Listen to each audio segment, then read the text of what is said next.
right, so this is an example of the college scorecard. And what I wanted to do is kind of walk through this. So this is the collegescorecard.ed.gov. And I typed in the name of the school here on the left-hand side, the Northern Vermont University. And this popped up here. So at the top, it tells us how many students there are, 1,317 undergraduates, and a graduation of 46%. And if I click on this little information box, it'll tell you what this means. So what this is saying is that for students who graduated from this college, it took 46% of students to graduate within 8 years. So less than half are graduating from college in 4 years. I'm sorry, in 8 years. And then this is the salary after completing college, and this is salary after 1 year after graduation. So this is for undergraduate students only, and it's in general. So it's saying that students will make after year one between $17,000 and $38,000. And the average net cost is $15,000. This number is derived from the cost of attendance minus all free money. So this is what the average family is paying to attend this college per year.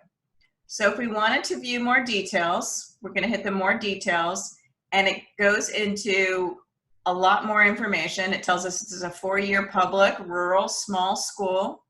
I don't know why the map's not coming up. But you can compare the school against other colleges, and you can share the school as well.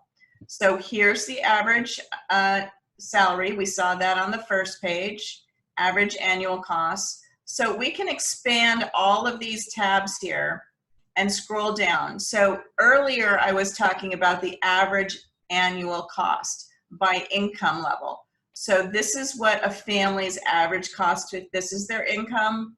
And if they're making more than $100,000, this is their average cost. So again, this is the cost of attendance, which is tuition and fees, room and board, and living costs minus the free money, as it says up here. And again, for more information, you just click on this little icon here.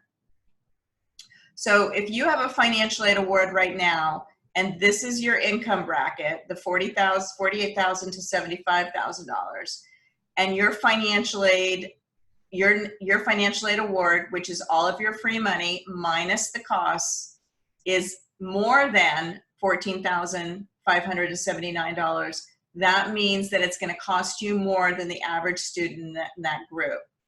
But if you are getting more than, if you're getting more financial aid and your average cost is less than this, that's a good thing. So this is a helpful pre-planning tool if you have children in your household that are coming up and planning for college. So this is an important chart as well, and there's things that we can do here. This is about graduation and retention rate. So what this is saying is that 66% of students that start as a freshman return as a sophomore. The higher this number here, the higher this number will be here. So if you want to see how many students are graduating on time, you click Started College here and went to school full-time. What this is saying is that of the 602 students that have graduated recently, 40% transferred out, 38% graduated, 22% withdrew, and 1 is still enrolled. So then the next part of the college scorecard, we talk about the loan programs and the debt after graduation. So up here, when we were talking about this average net cost, this is how much the family would have to pay out of pocket. So if you're this family, this is saying that if this is your income, you'll have to pay this out of pocket, and you can pay that through student loans, student employment, parent loans, savings, or out of your monthly paycheck. So at this school, 71% of students are receiving loans, and they are leaving the college between $21,000 and $27,000 in debt. And this is their monthly loan payment based on a standard 10-year payment plan where you make the same payment every single month. Then we can learn about the salary after graduation. And then you can also sort it by the highest earnings and the lowest debt. So what are the highest earning majors at this school? Here you can see that a business major is making $38,000, a teacher education is making $33,900. So this can help you decide that if you're going to be borrowing $27,000 and making a $226 a month payment, is this salary going to be worth it? And are you going to get a solid enough return on your investment? So that's really what we're looking for. So you can click more to find all of the majors here. And then you can see more about what's going on with the socioeconomic diversity. Again, the student count, the students are going full-time, and the students are going part-time. Now, one of the things that I worry about when I see this part-time, it's this part-time number that's keeping the students from graduating within 4, 5, or 6 years.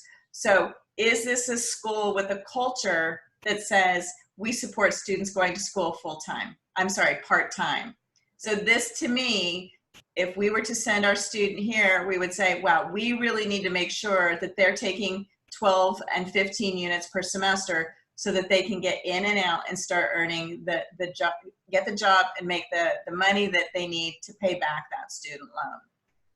Tells you about the diversity of the school, talks about their acceptance rate and the scores of the students that go to school there. So they're admitting 87% of their students, and here are the scores.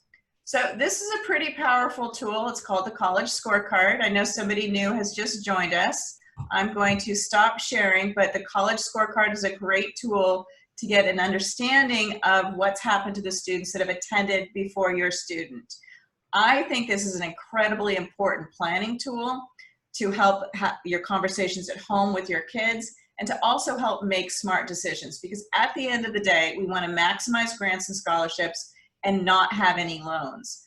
But as you can see here, our students are borrowing to assist with their educational expenses.